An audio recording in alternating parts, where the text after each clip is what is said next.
Hello বন্ধুরা, তোমরা সবাই কেমন আছো? সকলকে জানাই গুড ইভিনিং। তো চলো চটপট আছে নতুন ব্লগটা শুরু করা যাক। তো তোমরা কি কেউ গেস করতে পারছো আজ আমি কোথায় এসেছি?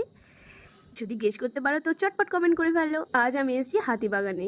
এই দেখো, এটা হচ্ছে আমার দিভাইয়ের সাথেই শপিং করতে চলে এসেছি। শপিং করতে করতে খিদে পেয়ে গেছিলো, তো আমি বললাম একটু ঝটপট খাবো, তো ঝটপট খেয়ে নিলাম। তারপর চলে এসেছি আমি শাড়ি কিনতে, শাড়ির দোকানে। আর এই দোকানটার নাম হচ্ছে অল ইন্ডিয়ান শাড়ি দোকান, যেখানে তোমরা অল ইন্ডিয়ার যে কোনো হ্যান্ডলুম শাড়ি পেয়ে যাবে এবং অন্যান্য শাড়িও পেয়ে যাবে। তো এখান থেকে বরাবর আমি হ্যান্ডলুম শাড়ি কিনি, তো এখান থেকে অনেকেই কেনে।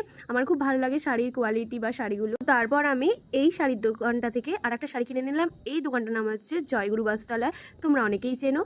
তো যারা চেনো না তারা হাতিবাগানে এসে জয়গুরু বস্ত্রালয় নাম বলবে, অবশ্যই দেখিয়ে দেবে যেগো। তো তারপর আমি দুটো শাড়ি নিয়েছি, একটা অষ্টমীতে পরার জন্য আর একটা দশমীতে পরার জন্য। অষ্টমীতে পরার জন্য এই কালেকশানগুলো দেখাচ্ছিল, তো একটা একটা করে দেখাতে বলছিলাম কাকুকে।